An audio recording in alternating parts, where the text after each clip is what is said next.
Hi, I'm retired professional triathlete TJ Tollakson, CEO of Dimond Bikes, and I am with Christopher Schroeder, 2021's voted most handsome gravel cyclist, looking to defend another year. And we're here to talk to you guys about 5 things to know when you're buying your first gravel bike.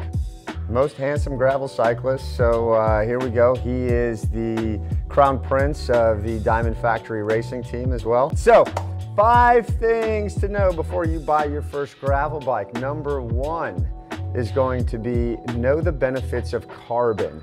So if you're looking for a gravel bike, obviously we did a video on the different frame materials, but if you're in the market for a top-end gravel bike, you should know the benefits of carbon and know that carbon is the best material for a gravel bike. Here's why. It can be super conforming to the environment that you're riding on, so as you're riding it will absorb a lot of the shock, but it still provides rigidity in every place you need it for your power transfer to be able to ride as fast as possible. So carbon is great for that.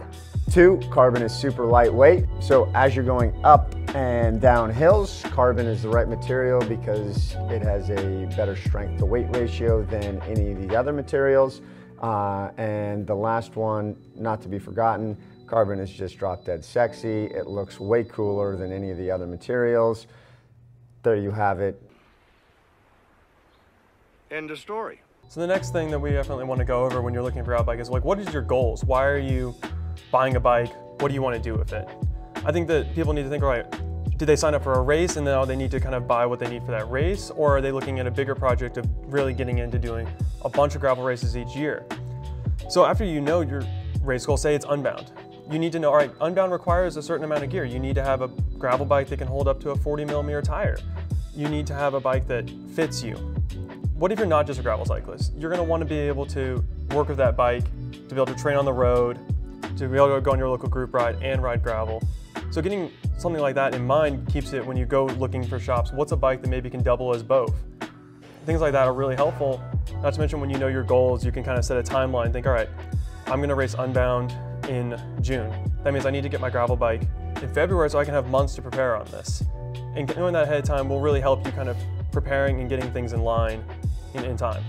All right, so the next thing to dovetail nicely into that is to know your geometry, right? So you need to know your bike fit data. So start with this. If you've got a bike that fits you really well, should you just take that bike and transfer it over to your gravel bike? No.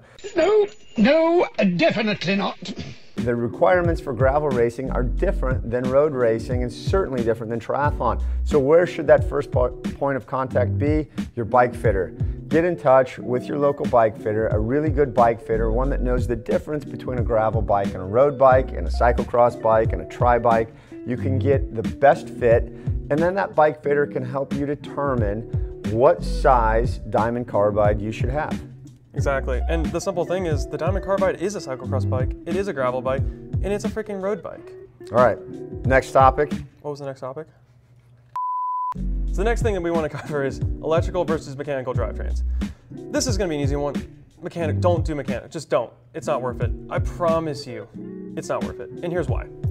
In gravel, there's mud, dirt, and water, and all these things. If you have mechanical, what that happens is you're going through mud and it gets onto the cables, which you then are pulling in and out of the bike, in and out of your rear derailleurs, in and out of your brakes. And over time, it corrodes and it breaks. And the reality is a lot of the really citrusy mud that you're gonna see at the Mid-South in these Northwest races just erodes these cables immediately.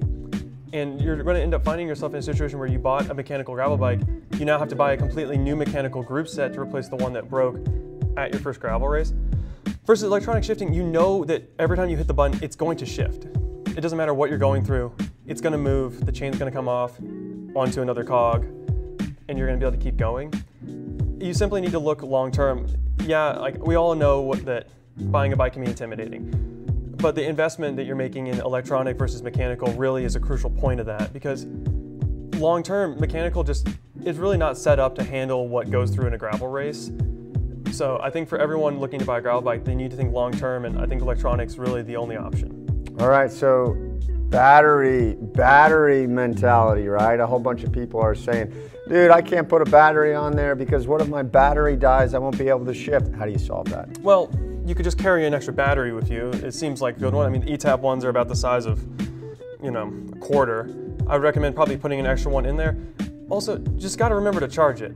Look, it's quite simple. On a fresh charge, there's no race that you can't finish on a fresh charge, plain and simple. Charge your battery the night before the race, bring an extra one if you got, let's call it battery anxiety. Simple answers.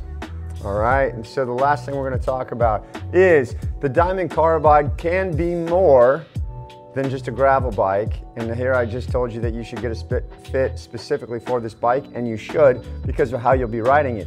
But the Diamond Carbide gravel bike is more. You can enter a cyclocross race on your Diamond Carbide. Now, if you're racing in the Cross World Championships, it's probably not the right bike for you. But if you want to dabble in cross racing, great. It's a perfect bike for that. If you want to dabble in road riding, go on group rides, enjoy bike trail rides on paved trail, any kind of tarmac, it's great. You can hop on the Carbide, you can put skinny tires, different set of wheels. The disc brakes make it really easy to swap between one wheel set and the next. And there you go, you just changed from a gravel bike to a road bike. We have lots of customers all over the world that use the Diamond Carbide as both a gravel bike and a road bike. You too can have this benefit. It's the one bike to conquer any terrain. It does it all. So there you have it. Those are 5 things to consider before you buy your first gravel bike.